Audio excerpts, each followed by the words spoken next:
Alors, prenez place.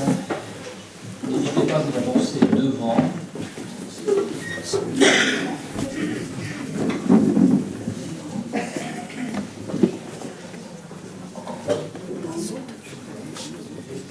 Voilà, donc bonsoir à tous.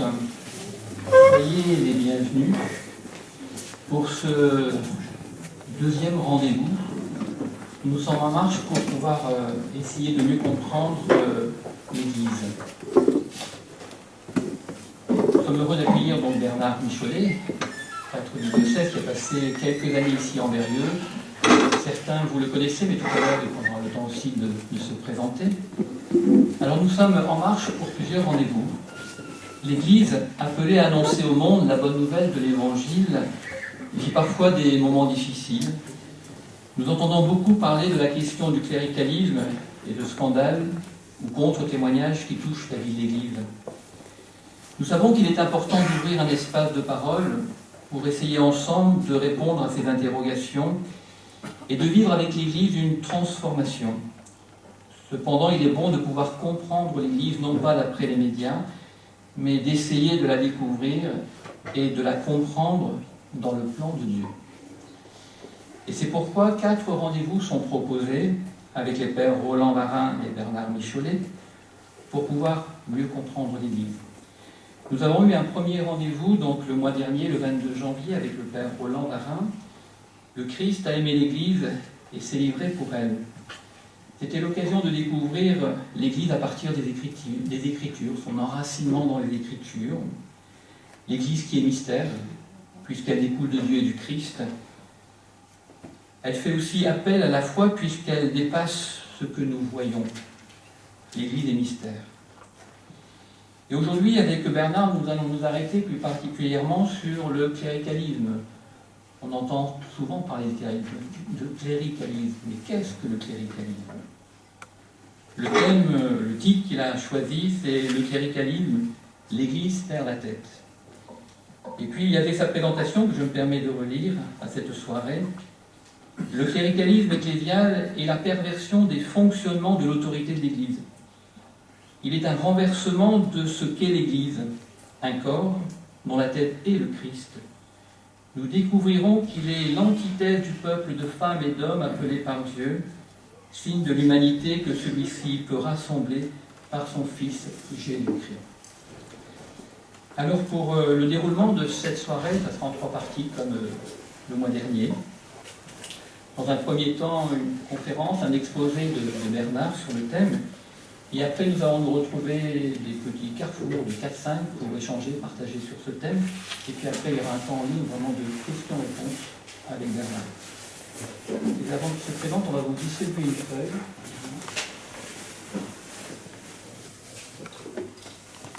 Et puis pendant ce temps-là, je laisse Bernard. Un petit peu. Et donc pour dire aujourd'hui ce que je deviens, je suis toujours sur Paris, nommé, détaché du diocèse, au service d'une part de la conférence des évêques de France, et donc nommé aumônier national de l'ACI, c'est-à-dire l'Action catholique des milieux indépendants, donc qui est un mouvement d'action catholique étendu un peu partout en France, d'une part, et puis 50%. L'autre 50%, eh bien, je suis au service de la mission de France. Alors, la mission de France a été créée il y a la sortie de la guerre, on peut dire, et puis dans les années 50, et c'est ce groupe qui est de prêtres, dans lequel s'est développé, mais il n'y a pas eu que là, mais les prêtres ouvriers en particulier, et actuellement, donc la mission de France, donc constituée de prêtres, il y a aussi des laïcs, des diacres qui sont engagés, et nous avons des jeunes en formation, il y a actuellement 8 jeunes qui se préparent à devenir prêtres pour la mission de France. Donc les prêtres ensuite ont un travail professionnel et font d'autres activités parfois, mais ils sont prêtres dans le travail professionnel pour porter l'évangile aussi dans tous les milieux. Voilà. Donc à la mission de France, j'accompagne différents groupes et je suis aussi dans l'équipe de formation des futurs prêtres, donc dans l'équipe du séminaire de la mission de France actuellement. Voilà, et puis j'ai toujours mon pied-à-terre dans l'Ain pour respirer le bon air du département. et manger un peu de poulet et boire du vin du budget. Voilà. Donc, ce soir, nous sommes invités à réfléchir au cléricalisme. Alors, il se trouve que en janvier 2019 et en mars 2019, à 2 reprises, j'ai eu l'occasion d'intervenir sur cette question. Une première fois, c'était une sorte d'intervention, conférence, un peu comme on va faire ce soir, auprès des présidents et les délégués des mouvements et associations de fidèles. Donc il y avait environ 60 mouvements nationaux qui étaient représentés, et donc avec les évêques qui accompagnent, etc. Donc c'était à la conférence épiscopale. Et puis une autre fois, c'était dans le cadre d'une formation des mouvements d'action catholique. On m'avait demandé aussi de faire une intervention, donc voilà, on avait travaillé certains aspects. Voilà. Et puis également, bien sûr, auparavant, dans le cadre du mouvement de l'ACI, il y avait eu de grosses réflexions sur cette question du cléricalisme, lorsque le pape avait invité les chrétiens catholiques à s'engager sur, on pourrait dire, une voie, la voie de la transformation de l'Église. Et eux sont appelés par le pape directement à aider à cette transformation. Donc ça a été l'occasion de cela. Alors vous voyez, ça peut dire qu'aujourd'hui on le sait, l'Église catholique traverse une crise d'une ampleur exceptionnelle. Donc les spécialistes comparent parfois cette crise à celle du XVIe siècle, qui a donné lieu ensuite à la cassure de la réforme protestante, tellement la crise est profonde et universelle. Et le pape François l'a compris, et il refuse de se cacher derrière son petit doigt. La révélation des crimes, il n'y a pas d'autre mot, commis par des responsables d'Église, qu'ils soient prêtres, évêques, parfois devenus cardinaux, ou encore des religieux, même des gens fondateurs de congrégations, a ébranlé l'institution. Et peut-être que c'est pas fini, on n'en sait rien. Ce ne serait pas grave si c'était que l'institution, j'ose dire. Mais ce qui est grave, c'est que ça ébranle la foi de beaucoup, et peut-être parmi vous. Et moi, j'ai rencontré à Paris des gens qui vraiment sont dégoûtés. Il n'y a pas d'autre mot. Donc, c'est vraiment très grave. Et je pense que le pape a conscience de cela. Et donc, à la suite de Benoît XVI, parce que Benoît XVI avait commencé un petit peu le travail, il veut s'attaquer au problème. Mais il veut aussi que soit traité ce qu'il juge être à la racine d'une crise qui est systémique. La crise systémique, ça veut dire c'est tout l'Église comme système qui finalement est complètement aujourd'hui paralysé. Et donc ce qui est à l'origine pour lui, c'est le cléricalisme. Alors il a publié divers documents, et d'ailleurs dès ses premiers écrits, il avait pointé cette question de manière un peu en passant, mais enfin quand même, mais on n'avait pas repéré sur le moment. Mais depuis, donc il a insisté là-dessus, et dans ses documents, il veut aider à une réforme de l'Église. Je dis bien une réforme, une vraie transformation en profondeur, parce que c'est devenu nécessaire. Alors ce n'est pas une réforme en vue d'avoir une nouvelle forme d'Église, mais c'est une réforme afin de remettre l'Église sur ses pieds, en sachant où est sa tête. C'est pour cela que j'ai intitulé « L'Église perd la tête » ou a perdu la tête. Vous verrez tout à fait pourquoi, vous allez tout de suite comprendre. Alors d'abord, lisons 2 lettres que le pape François a adressées au peuple de Dieu. Alors, nous verrons alors pourquoi le cléricalisme, c'est une perversion, j'utilise ce terme, de ce qu'est l'Église, et il est impératif de retrouver finalement ce qu'est vraiment l'Église pour s'en sortir, et puis d'en prendre les moyens. Alors, donc c'est dans la seconde conférence, après celle de Roland la prochaine fois, donc la dernière que je ferai, je crois, au mois de mai. Donc là, on développera des aspects concrets aussi de comment l'Église peut se mettre en mouvement pour se transformer. Alors, 2 lettres du pape François, donc 2 lettres à mettre en perspective. Alors le pape, je vous ai dit, prend le problème à bras-le-corps. Il ne veut pas le résoudre seul. Alors il ne veut pas parce qu'il a compris qu'il ne peut pas. Et donc cette fois, il veut que tous les baptisés, l'ensemble des baptisés, l'ensemble de l'Église, s'attaquent au problème, et il appelle ainsi les membres du peuple de Dieu à prendre les choses en main. Alors le pape François, depuis son installation en 2013, utilise largement l'expression « peuple de Dieu ». Je pense qu'il y a un mois, vous en avez peut-être un petit peu parlé, les différentes images de l'Église, mais le pape François a vraiment utilisé cette image de manière privilégiée, et dès le début de son pontificat, pour désigner le fait que l'Église, eh bien, c'est un ensemble d'hommes, de femmes, qui sont debout, responsables. Auparavant, nous utilisions une image qui est très belle, qui est très bonne aussi, bien sûr, l'Église communion. Mais François, lorsqu'il utilise l'expression peuple de Dieu, il veut être en écho avec Lumen Gentium, la constitution de Vatican II, dont je pense que Roland vous en parlera un peu plus la prochaine fois, vous verrez, donc avec le concile, et il veut souligner la responsabilité des baptisés, qui est là, qui est réelle. Alors l'Église étant un peuple, comme l'image l'indique, c'est un ensemble d'hommes et de femmes. Ce n'est pas un troupeau bêlant. Excusez-moi, mais il faut absolument que cette image du troupeau bêlant disparaisse. Tant qu'elle existe, en fait, c'est le signe qu'il y a cléricalisme. En fait, c'est symptomatique. Puisque le troupeau, eh bien, on le manipule, on le fait venir, on le fait aller, et puis on le fait bêler. Ben oui, mais ça, c'est le signe typique du cléricalisme. Donc, non, cette image ne vaut pas. Lorsque les images bibliques de pasteurs et troupeaux sont utilisées, il faut les laisser dans ce contexte biblique, et il faut bien savoir les traduire pour aujourd'hui, mais il ne faut pas les pervertir. Et donc, vous voyez, je crois que ça c'est extrêmement important. Donc, la différence d'image est importante. Et nous allons maintenant, justement, regarder d'un peu plus près deux extraits de ces lettres. Alors, il y a une première lettre du 20 août 2018 qui s'intitule « Lettre au peuple de Dieu ». Alors cela, ça a fait tilt pour tous les spécialistes, parce que c'est la première fois qu'un pape écrit une lettre comme ça qui s'intitule « Lettre au peuple de Dieu ». Ça, c'est la première. Jusqu'à maintenant, ça ne se faisait pas comme ça. Et donc, le pape veut impliquer toute l'Église dans sa propre transformation. Alors, j'ai mis un extrait que vous avez sur la feuille, et puis tout à l'heure, en petit groupe, vous pourrez les reprendre. Il y a d'autres extraits possibles je pourrais vous citer, mais après, vous pourrez lire vous-même sur Internet.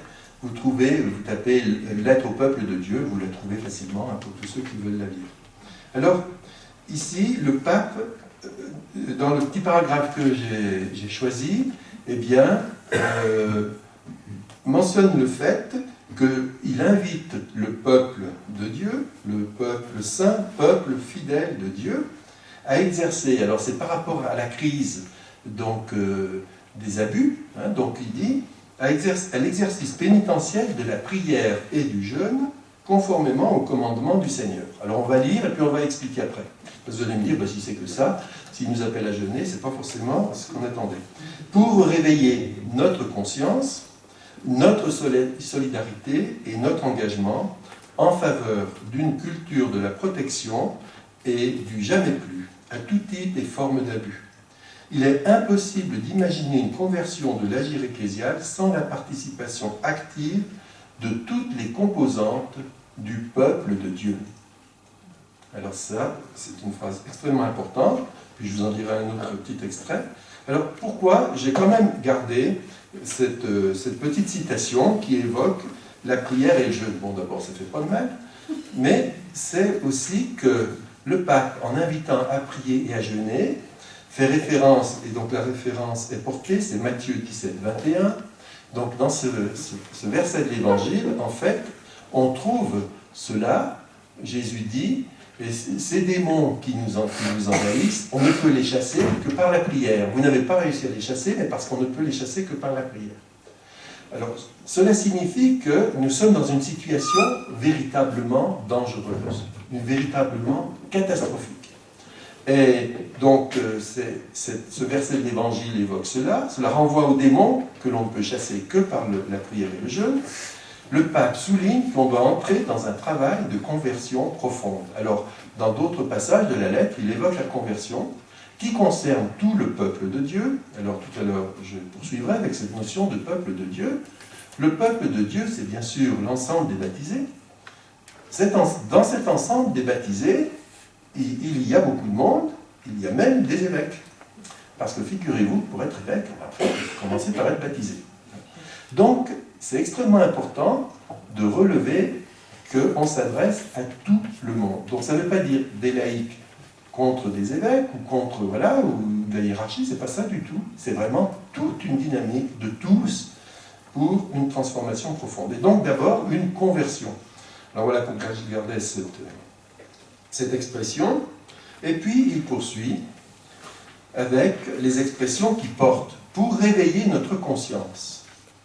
Alors, est-ce que cela voudrait dire que nous sommes endormis? Alors vous connaissez toutes ces affaires qui ont eu lieu.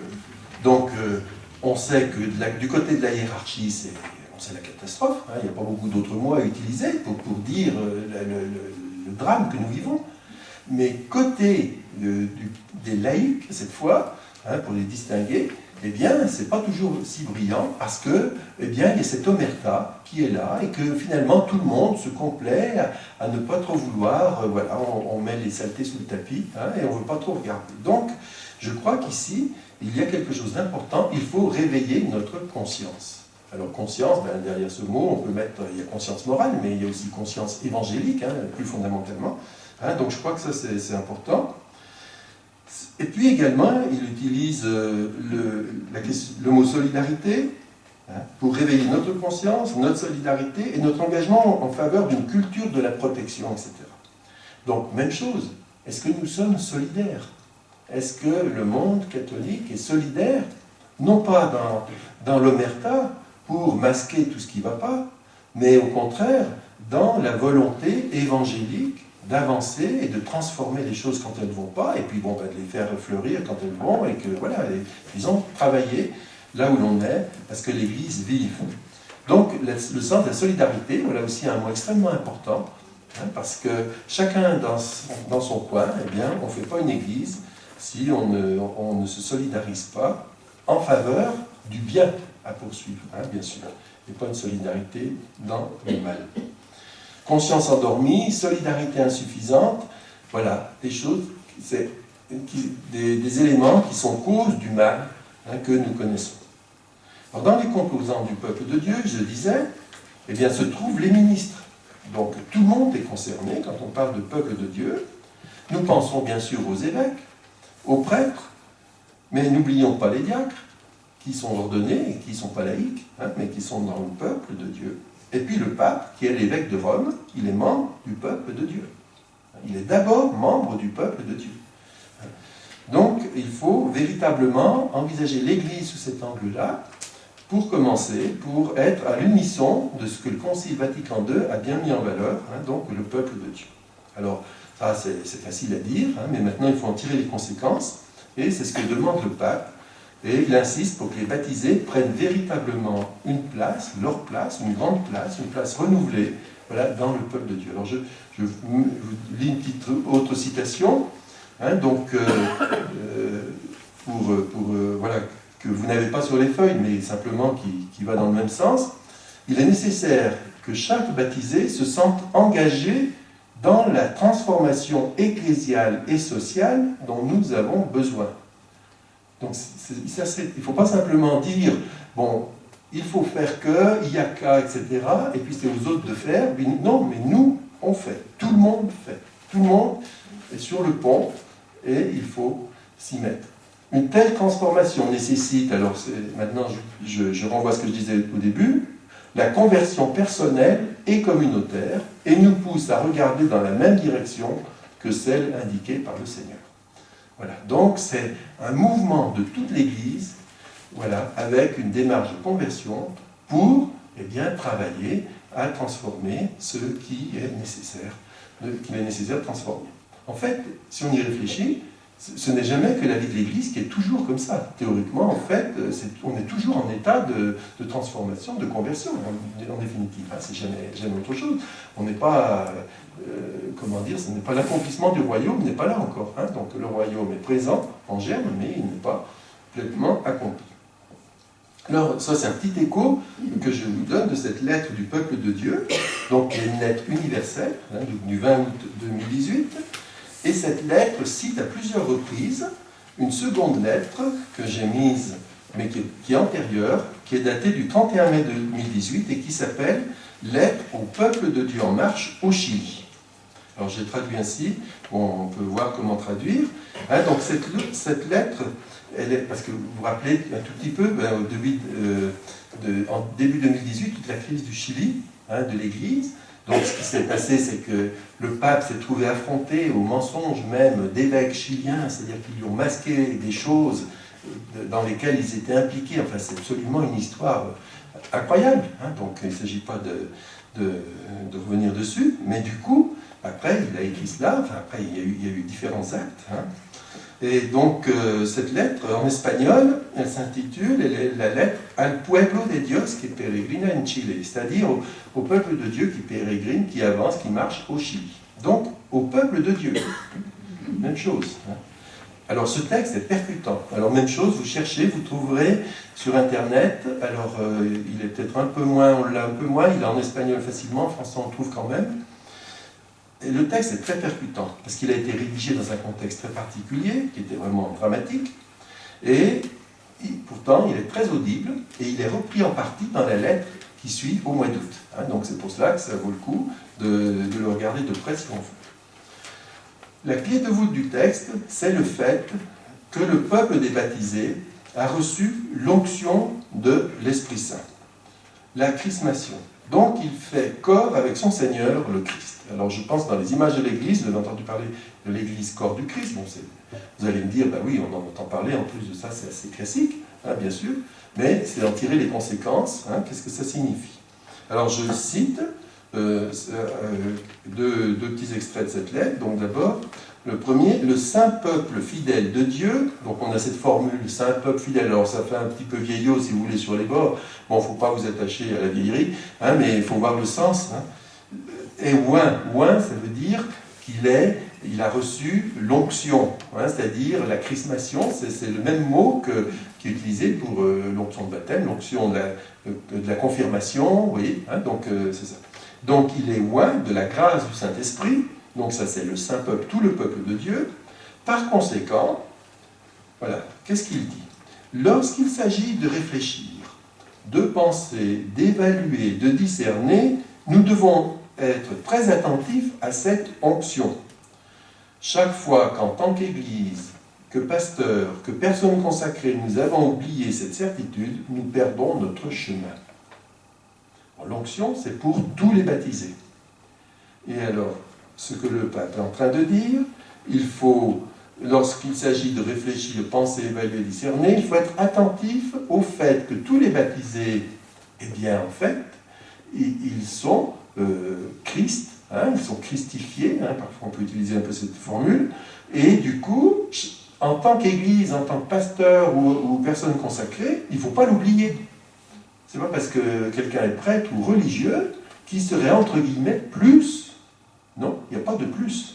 Il y a du différent, mais il n'y a pas de plus. Donc, c'est extrêmement important. Alors, vous voyez, on pourrait dire que ici, le pape insiste sur le fait que l'onction de l'Esprit Saint, dont tous les baptisés sont bénéficiaires, elle permet de réfléchir. Il n'y a pas que les prêtres qui réfléchissent. Donc, tout le monde a son mot, peut réfléchir. Elle permet de penser. Bon, il n'y a pas que les évêques qui pensent. Voilà, peut penser. Elle permet d'évaluer. Il n'y a pas que le pape qui évalue. Voilà, tout le monde peut évaluer. Et d'ailleurs, le signe que le pape essaie de mettre en œuvre cela, par exemple, pour le synode sur les jeunes, il a invité les jeunes en amont. Hein, il y a eu, c'est unique, c'est la première fois que ça se fait. Hein, donc, c'est pas simplement, je pense, cosmétique. Hein, j'espère que c'est plus profond. Donc, ça veut dire il faut associer, chaque fois qu'on veut enclencher quelque chose, réfléchir à quelque chose, il faut que tout le monde soit impliqué. Et tout le peuple, eh bien, a son mot à dire. Et vous voyez, les mots ici sont forts. Tout est partagé par tous, du fait que tous, nous sommes loin du Saint-Esprit. Alors, la deuxième petite citation, et là, si vous voulez, elle est en négatif, hein, elle est extrêmement sévère, si on le lit bien. Chaque fois que nous essayons de supplanter, de réduire au silence, de nier, d'ignorer ou de réduire à de petites élites le peuple de Dieu, dans sa totalité et ses différences, nous construisons des communautés, des plans pastoraux, des théologies trop spécifiques, des spiritualités, des structures sans racines, sans histoire, sans visage, sans mémoire, sans corps, bref, sans vie. Alors en espagnol, il y a un S à vie. En français, on n'en mettrait pas, mais là, enfin, on a travaillé ça à la CI, bon, on a décidé d'en mettre un. Je vais expliquer pourquoi. Le pape François, vous voyez, il fait un petit tour d'horizon comme ça, à travers des travers pastoraux qui montrent comment la méconnaissance du peuple de Dieu conduit à des impasses. La traduction trop spécifique qu'on a retenue, là, pour les théologies trop spécifiques, c'est pour qualifier des courants théologiques, et ça, en fait, ça vise des gens, en fait, bon, maintenant on sait un petit peu mieux, hein, en Amérique latine en particulier, donc des gens qui se croient vraiment l'élite religieuse, non seulement du pays, mais de l'Église. Parce que dans l'Église, ben, hélas, il y en a qui sont plus ou moins pharisiens à ce que Jésus reprochait en son temps à des gens. C'est-à-dire qu'eux croient que ce qu'ils pensent et font, eh bien, c'est ce qu'il faut faire et penser, et ils vont l'imposer. Donc, si vous voulez, ils accaparent l'Église, Et puis le sin vidas, donc le sans vie en espagnol, alors normalement sin vida, sans vie, ça suffit, mais au pluriel. Alors ça renvoie à l'absence de vie, bien sûr, en français, sans vie, hein, mais ça pourrait être aussi sans vivant. On pourrait dire cela, c'est-à-dire que c'est une église, il n'y a plus de vivant dans cette église, il n'y a plus de visage. Le résultat de tout ça, c'est une église morte, c'est une église de mort. Et d'ailleurs, si vous lisez la phrase, ben, vous voyez que c'est pas marrant. Hein. Nous construisons des communautés, des plans pastoraux, des théologies trop spécifiques, des spiritualités, des structures, sans racines, sans histoire, sans visage, sans mémoire, sans corps, bref, sans vie. Ben oui, vous n'avez pas de mémoire, vous n'avez pas de corps, vous n'avez pas de visage, vous êtes quoi? Vous êtes mort, vous êtes un zombie, vous êtes je ne sais quoi.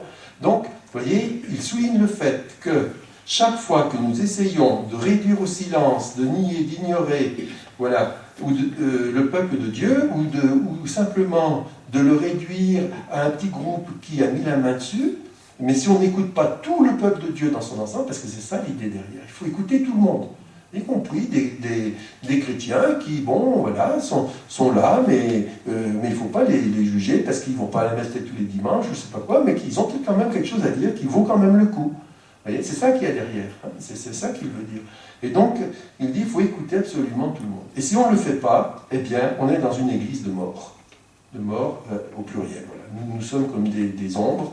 Hein, donc, et voilà que là, il va très très fort, et je pense que c'est vraiment avec un texte comme ça qu'il va le plus loin dans la critique du cléricalisme. Et du coup, il faut que le peuple de Dieu, dans son ensemble, eh bien, dans sa totalité, puisse construire l'Église et ne pas construire des petites chapelles. Il ne faut pas que dans l'Église, ben, il y ait des sous-groupes qui s'installent et qui s'organisent en petites chapelles pour imposer ensuite à tout l'ensemble eh bien, ce qu'ils veulent, parce qu'eux s'estiment les plus parfaits. Hein, donc c'est tout cela qui est derrière. Alors ça vise, vous voyez, les laïcs également, ça vise les prêtres, bien sûr, parce que la tentation est là, et hélas, la tentation c'est une chose, mais y succomber, c'en est une autre, donc voilà, il faudrait quand même éviter d'y succomber trop souvent. Donc c'est quand même cela l'enjeu. Donc le cléricalisme concerne tout le monde, hein, concerne prêtres, laïcs, évêques, etc., religieux, religieuses. C'est véritablement un risque, et c'est un risque qui est là dès qu'il y a situation de pouvoir, bien sûr. Parce que si on a moins de pouvoir, ben, il y a moins de chances qu'on devienne quelqu'un qui impose. Hein, mais si on a plus de pouvoir, ben on a plus de moyens de le faire.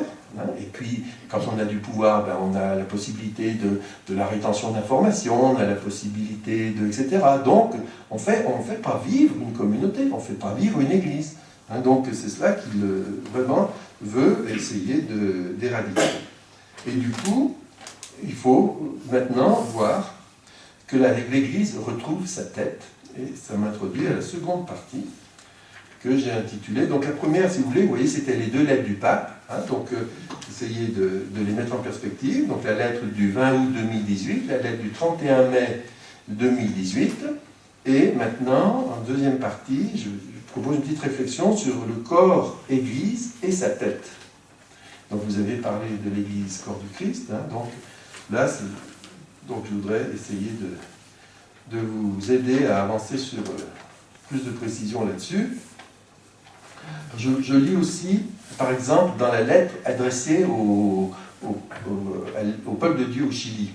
Il a aussi d'autres formules. Bon, je vous en lis une là avant d'entamer la deuxième partie. Au sein du peuple de Dieu, c'est pour appuyer ce que je disais sur les sous-groupes. Il n'y a pas des chrétiens de première, deuxième ou troisième catégorie. Ah oui, parce qu'il y en a qui pensent qu'ils sont de la première catégorie, vous voyez. Votre participation active ne se résume pas à une concession que vous faites volontairement, mais elle est constitutive de la nature ecclésiale. La nature de l'Église, c'est que tous ses membres participent à sa vie. Et puis, ce n'est pas simplement ceux qui se croient de la première catégorie. Il est impossible, c'est lui qui dit toujours, d'imaginer le futur sans cette onction, donc, dont je parlais tout à l'heure, l'onction du baptême, de l'Esprit Saint, qui opère en chacun de vous et qui réclame et exige certainement de nouvelles formes de participation. Donc ça, c'est dire, ben voilà, il faut que vous les baptisez, vous avez l'onction de l'Esprit Saint, eh bien, on a besoin de vous tous, et cela exige certainement de nouvelles formes de participation, c'est-à-dire, bon, ben, on a les manières de faire, mais il faut peut-être inventer de nouvelles manières encore pour aider à ce que l'Église se transforme. Voilà, donc maintenant, je prends cette seconde partie, donc l'Église, corps du Christ, l'Église, corps, et puis sa tête. Puis il y aura une troisième petite partie sur la question de la symbolique, voilà, de l'Église, on verra un petit peu pour le concret, plus concrétiser un petit peu. Alors, l'Église, bien sûr, et puis on le sait, elle nécessite une gouvernance. Donc, et parler de gouvernance, c'est parler de chef. Alors, voyons cette question, la question du chef. Alors, je dis chef parce qu'en latin, c'est caput. Et puis, en fait, le terme désigne tout autant, en français, on a chef, mais ça désigne la tête aussi. Donc, quand on dit opinier du chef, vous savez, c'est acquiescer de la tête. Bon. Et on dit qu'on est à la tête d'une organisation, parce qu'on est le chef d'une organisation, etc. Donc il en va de même en grec d'ailleurs. En grec c'est képhalé. Képhalé, la tête, ça peut se traduire par chef. Donc c'est la même chose, et ça résonne en français de la même façon. Donc tout cela, c'est pour nous aider à relire des petits extraits du Nouveau Testament que je vous ai mis sur la feuille. Donc d'abord, premièrement, le Christ, tête de l'Église. Alors voilà ce que je souhaite vous aider à comprendre un petit peu. Enfin, disons, vous le savez, c'est parce que c'est pas neuf, mais c'est pour essayer d'articuler tout ça. Alors, nous trouvons une réflexion approfondie sur l'Église dans les lettres dites deutéropauliniennes, donc qui n'ont peut-être pas été écrites par saint Paul, car elles sont un peu tardives, mais par des membres de l'école de pensée de saint Paul. Donc, c'est l'épître aux Éphésiens et l'épître aux Colossiens. Donc, les lettres, deux lettres, une lettre aux Éphésiens et une lettre aux Colossiens. Alors, ces deux lettres ont joué un grand rôle dans l'histoire pour développer la théologie de l'Église, et encore aujourd'hui, on s'appuie dessus. Alors, ce sont ces lettres qui fondent la théologie du Christ tête de l'Église, appuyée sur l'idée que le Fils de Dieu ressuscité est la tête du monde nouveau. Il est celui qui récapitule tout. Donc, je vais lire avec vous des petits extraits, et puis on va essayer de les commenter pour essayer de voir ce qu'il y a derrière. Donc, vous avez lettre aux Éphésiens sur la feuille que vous avez entre les mains. Et donc, la première citation, c'est la suivante. « Le Dieu et Père de notre Seigneur Jésus-Christ nous a fait connaître le mystère de sa volonté pour l'administration de la plénitude des temps. Récapituler toutes choses dans le Christ, celles qui sont dans les cieux et celles qui sont sur la terre. » Alors, on connaît un peu ces textes, on les entend dans les liturgies, et puis il y a des chants qui sont bâtis dessus. Donc, récapituler, c'est en grec, c'est mettre sous une tête. En fait, voilà, c'est vraiment ce terme-là. Donc, tout, si vous voulez, le Christ, il est tête de la nouvelle création, il est tête de l'Église. Voilà. Dieu a tout mis sous ses pieds, et il l'a donné pour tête sur toute chose à l'Assemblée. C'est-à-dire à l'Assemblée, c'est à l'Église, je crois que Roland a bien expliqué cela, Ecclésia, qui est son corps. Donc le corps, l'Église, et la tête, c'est le Christ. Alors vous voyez, ne jamais faire d'erreur. La tête de l'Église, c'est le Christ. Ce n'est pas le pape. Et le pape est tout à fait d'accord avec ça, aucun souci. Donc François aujourd'hui, Benoît XVI aussi d'ailleurs, ne vous inquiétez pas, ils ont tous la théologie bien faite quand même. Donc, vous voyez, donc c'est très important. Mais je veux dire, c'est très important parce que ça change beaucoup de choses. La tête, c'est le Christ. Donc, tous nous sommes référés à cette tête. Nous y sommes peut-être référés un peu de manière différente, on va voir un peu plus loin, je vais y revenir, mais n'empêche que c'est le Christ. Donc, personne n'est celui qui est à la place du Christ. Donc il faut faire très très attention. Donc on a une même tonalité dans l'Épître aux Colossiens, donc là il y a un petit verset que je vous ai mis aussi, qui articule la résurrection du Christ et sa position de tête de l'Église. Alors la phrase que vous avez, c'est « Le Fils de son amour est la tête du corps de l'Église, lui qui est le principe, le premier-né d'entre les morts. » Donc le Christ est tête de l'Église, tête de la nouvelle création. Alors dans les traductions, vous pouvez trouver chef, tête, comme je vous ai dit, ça veut dire la même chose. Vous pouvez, si vous avez un peu de grec à disposition, vous allez vérifier dans le grec, vous verrez. Et compte tenu des harmoniques en français, eh bien, je choisis un peu le mot tête pour l'image du corps et de la tête. Essayez de garder cela à l'esprit. Alors il se dégage de cette lecture que la destinée du monde est commandée, elle est focalisée par Jésus, le Christ ressuscité. Et c'est aussi par le Christ ressuscité que l'Église trouve sa cohérence et ses membres la possibilité d'entrer dans une nouvelle vie. En l'occurrence, le Christ, c'est le chef, la tête, et en ce sens qu'il donne forme au monde qui vient, il en est l'origine, comme le développe l'Épître aux Romains par exemple. Donc toutes ces thématiques, là je ne vais pas trop développer, mais je pense que vous avez tout ça à l'esprit, j'essaye de bien qu'on l'ait bien tous à l'esprit. Alors le message dans ces passages des épîtres pauliniennes, c'est de valoriser la place du Christ.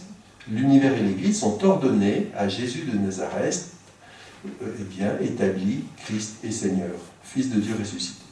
Alors cette théologie est appelée théologie de la gloire. C'est une théologie de la gloire. Et donc on distingue cela d'une théologie de la croix. Donc les deux se complètent, ce n'est pas des questions d'opposition. Et donc cette théologie de la gloire est un peu tardive dans le Nouveau Testament, mais justement, il faut l'articuler à son enracinement dans la théologie de Jésus de Nazareth et la théologie de la croix. Alors si vous voulez, maintenant on va réfléchir, qu'est-ce que signifie le Christ tête? Lorsqu'on parle du Christ, on ne parle pas de Zorro, on ne parle pas de... Alors moi, les nouveaux d'aujourd'hui, je ne les connais pas. Moi, je parle des vieux de mon temps, des Superman d'aujourd'hui. Donc, c'est pas ça. Le Christ ressuscité, c'est pas ça. Le Christ ressuscité, c'est Jésus de Nazareth. Et donc, pour comprendre le Christ ressuscité, il faut toujours revenir à Jésus de Nazareth, qui a donné sa vie, qui est mort sur la croix. Donc, essayons de voir. Donc, je vous avais mis, vous voyez, dans cette partie, le corps, l'Église et sa tête. Le Christ est tête de l'Église, donc j'ai développé un petit peu. Et maintenant, je voudrais qu'on réfléchisse à Jésus de Nazareth, chef. Jésus de Nazareth, c'est un chef. Pourquoi? Alors la théologie de la gloire, comme je viens de le dire, ne doit pas évacuer donc la croix. Alors l'épître aux Éphésiens, qui présente le Christ récapitulateur, indique bien qu'il est cela, du fait de l'accomplissement de sa mission de rédempteur, de sauveur. L'Épître aux Colossiens le dit aussi, peut-être c'est encore plus explicite, alors je vous ai mis la petite phrase, je crois que c'est la dernière que vous avez sur les feuilles. Alors c'est une traduction qui n'est pas très très élégante parce que c'est une traduction proche du grec volontairement pour montrer les insistances. Par lui, réconcilier toutes choses pour lui, ayant fait la paix par le sang de sa croix, par lui, pour celles qui sont sur la terre, pour celles qui sont dans les cieux. Alors le Christ, il est là, c'est Jésus, qui a fait la paix par le sang de sa croix. Voilà ce que Jésus a fait. Et il l'a fait pour tous. Et il l'a fait pour réconcilier toutes choses. C'est-à-dire les hommes entre eux, les hommes avec Dieu, les hommes avec la nature avec Dieu. Enfin, si vous voulez, la disharmonie qui existe du fait du mal, eh bien, elle est vaincue, et c'est le Christ qui réconcilie tout. Et donc, ce Christ, c'est Jésus, concrètement, de Nazareth, parce qu'il a donné sa vie, il est mort sur la croix, et en faisant cela, eh bien, il a accompli la loi et réconcilié tout. Alors, je reprends un peu, parce que là, c'est des formules qui sont un petit peu magiques, si j'ose dire, donc c'est un petit peu embêtant, mais on va en reparler dans l'échange ensuite pour bien préciser. Alors, l'évocation de la croix ici n'est pas tellement développée, hein. On parle juste de la croix, mais enfin on comprend ce que ça veut dire, mais elle est essentielle.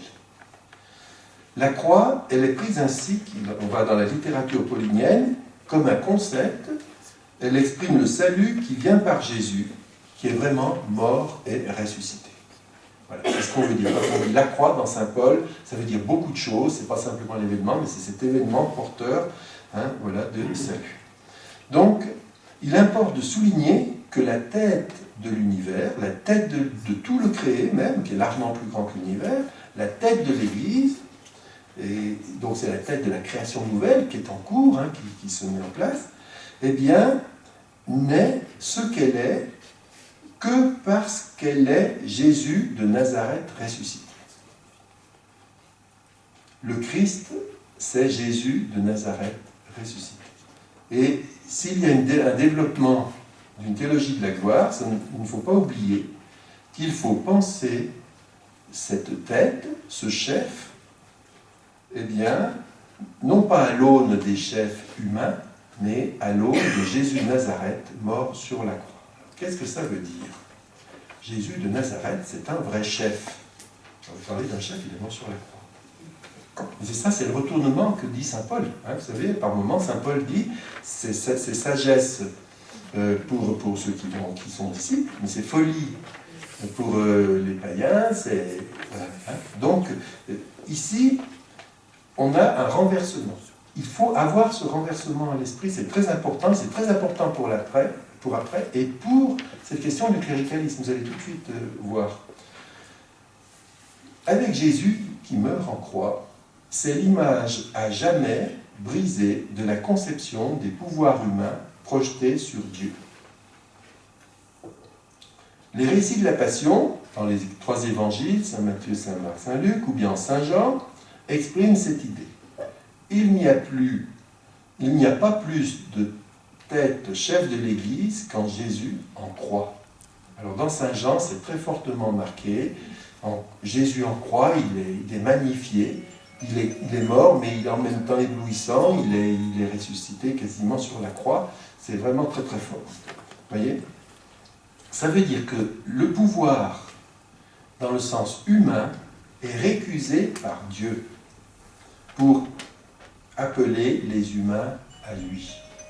Jésus rejette le pouvoir au sens humain. Alors on le sait dans les récits de tentation. Vous savez, le récit de tentation où on dit, le Satan dit à Jésus, ben, tu vas m'adorer, voilà. Qu'est-ce que ça veut dire? Ben, adorer Satan, ça veut dire, eh bien, se mettre à son service, c'est-à-dire utiliser des moyens mauvais. Si tu m'adores, tu seras le maître du monde. Ben oui.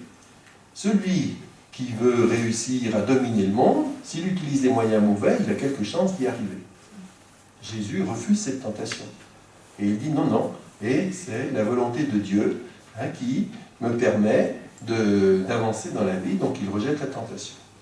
Alors le seul pouvoir qui reste à Jésus, c'est le pouvoir de l'amour qui peut toucher le cœur de ceux qui le contemplent sur la croix.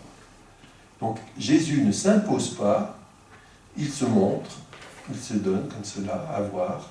Et donc la croix, c'est le sommet de cet amour, puisqu'il n'a jamais fait qu'autre chose qu'aimer, et parce qu'il l'a fait, il a dérangé le système, hein, ça a remis en cause ceux qui justement ne veulent pas ça, et eh bien il en est mort. Donc cette logique-là de l'amour, eh bien elle est justement manifestée sur la croix. Alors vous voyez que ici, on pose les fondements de la réflexion sur la gouvernance de l'Église, parce que c'est Jésus de Nazareth, Christ ressuscité, qui est tête de l'Église. Et ce Christ tête de l'Église, ou ce Christ chef, on peut dire ça, il est le chef, mais il n'est pas le chef au sens humain. Christ ressuscité, ce n'est pas la revanche de Jésus de Nazareth mort. C'est Jésus, c'est le déploiement de cet amour en vie nouvelle, et donc, mais c'est la fin du pouvoir tel qu'il est manifesté chez les hommes. Et le pouvoir que Dieu utilise, ce n'est pas le pouvoir des hommes, justement. Ce pouvoir des hommes est récusé définitivement. Et là, avec le Christ, on a la vraie origine du monde, posée devant nous. Le seul pouvoir, c'est l'amour rendu visible sur la croix. Alors si on se rappelle cela, vous voyez, le pouvoir de ce chef qu'est le Christ, c'est un pouvoir d'amour, et uniquement, ensuite, pour la dernière petite partie que je vous propose, ça va nous aider à réfléchir, et j'ai intitulé ça la symbolique théologique dans le gouvernement de l'Église. Il y a une sorte de symbolique théologique. Alors l'Église catholique, elle fonctionne donc avec une hiérarchie, donc évêque, prêtre, diacre, donc du point de vue de la hiérarchie, et donc qui ont la charge de gouverner l'ensemble de la communauté. Donc ça fait partie des données, mais elle est symbolique dans l'Église catholique, comme dans l'Église orthodoxe, comme dans les Églises orientales, chez les anglicans en partie aussi, donc il y a un symbolisme lié à l'Église. Donc qu'on n'a pas dans des églises protestantes en général.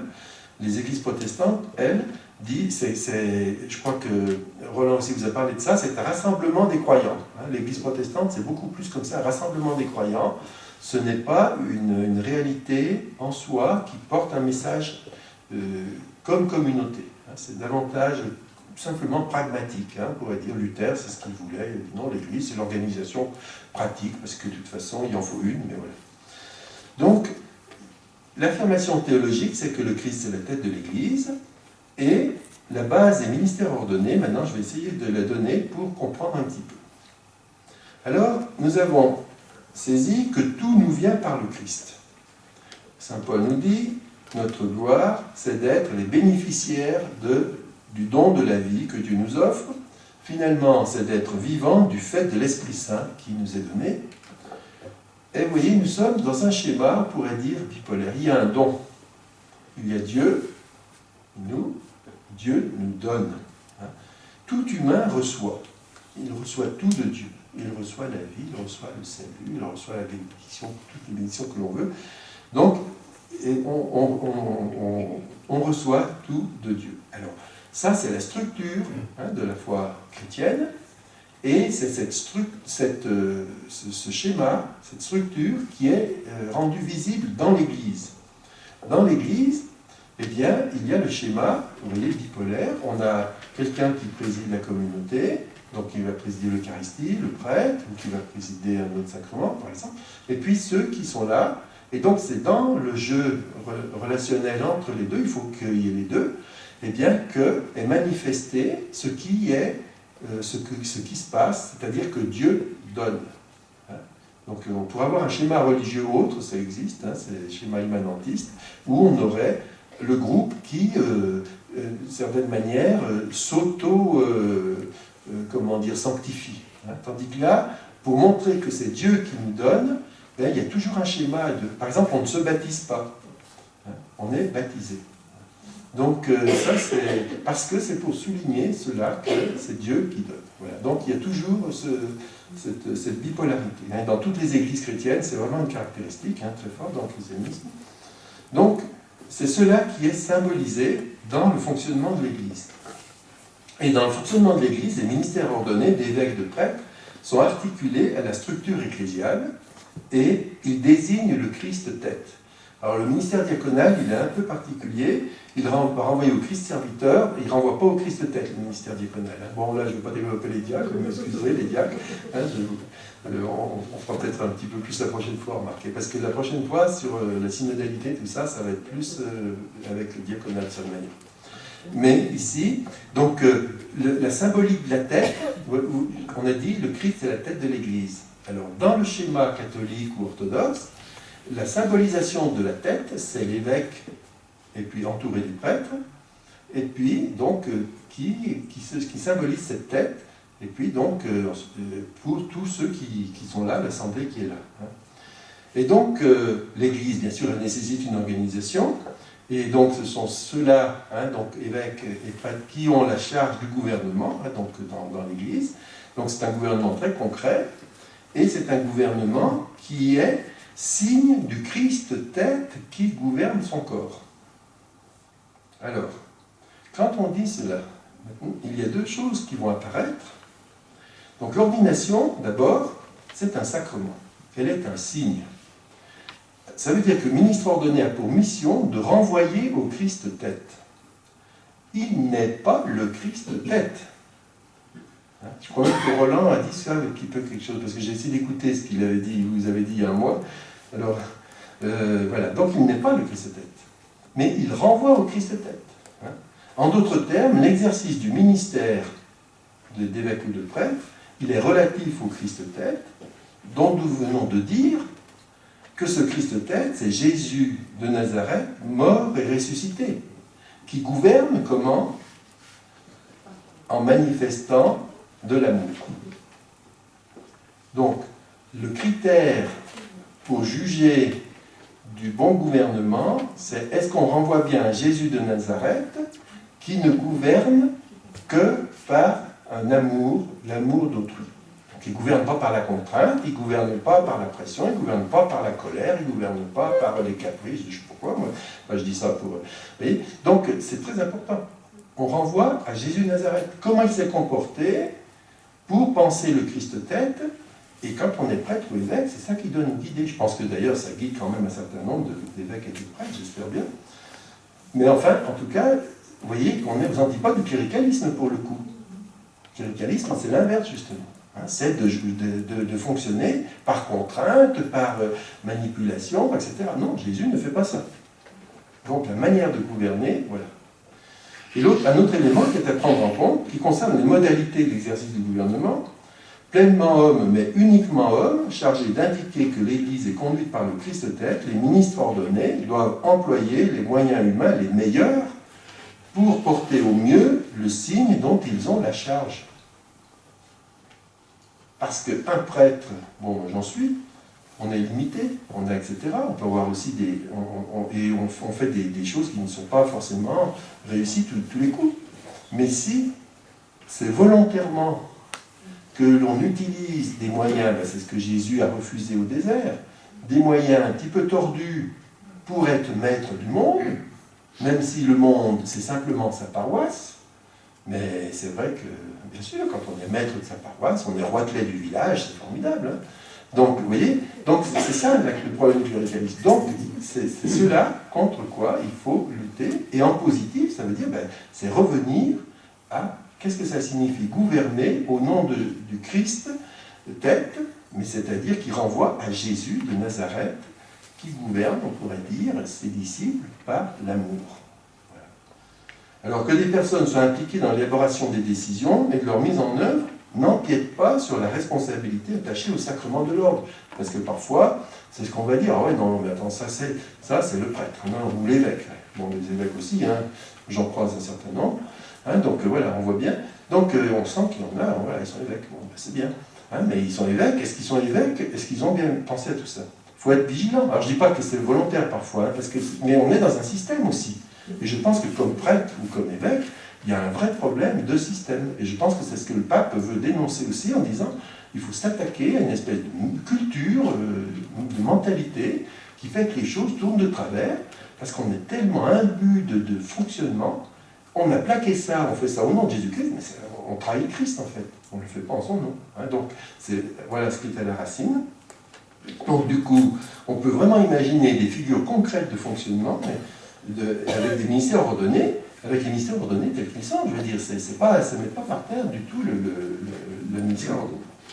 Alors voilà, que les évêques ou les prêtres agissent, alors on dit in persona Christi capitis, c'est-à-dire au nom du Christ tête, voilà, ça ne signifie pas qu'ils concentrent toute la réalité, ni toute la ministérialité ecclésiale. Tout n'est pas concentré là. Parce que la tête, il faut qu'elle ait quelque chose à gouverner, donc s'il n'y a plus rien, donc c'est pas la peine. Hein. Donc, ce serait oublier que tout laïc, les baptisés, tout baptisé agit in persona Christi. Il agit en personne du Christ, du fait de l'onction de grâce dont nous avons parlé tout à l'heure. Et je le dis, et c'est théologiquement fondé, il n'y a aucune crainte. On ne le dit pas assez, parce que c'est extrêmement important. Et donc, le prêtre, lui, c'est in persona Christi capitis, parce que c'est le Christ de tête, dans le sens où, ensuite, il a cette charge de la communauté globale, hein, ou bien de l'Église, enfin, selon les responsabilités, mais attention, tout baptisé agit in persona Christi. Hein, donc ça c'est vraiment, vraiment important. C'est le sens du baptême et de la confirmation. Voilà, donc c'est un appel à ouvrir l'Église à des fonctionnements nouveaux, Alors, un des volets de cette ouverture, ça peut être d'avancer en direction d'une pluriministérialité, une certaine diversification de ministères. Bon, le diaconat était une certaine figure de ministère hein, qui se développe un peu, mais c'est peut-être pas assez. Il y a peut-être d'autres choses.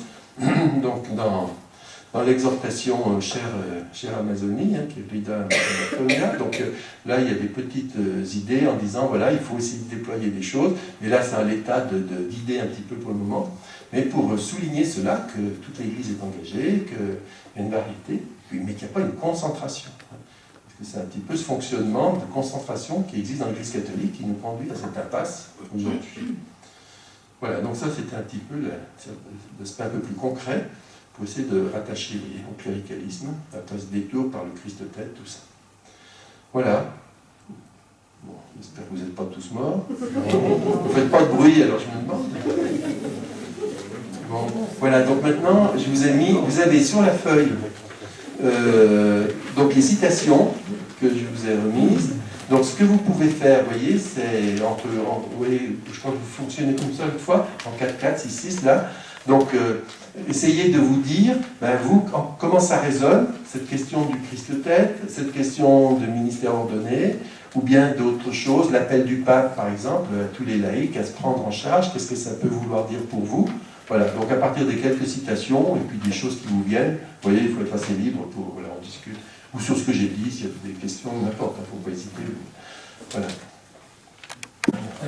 Donc, comme a dit Bernard, donc on va prendre 20 minutes pour échanger, partager sur ce qu'on vient d'entendre, de recevoir. Et puis donc des petits groupes de 4-5, n'hésitez pas, vous reprenez faire des petits groupes.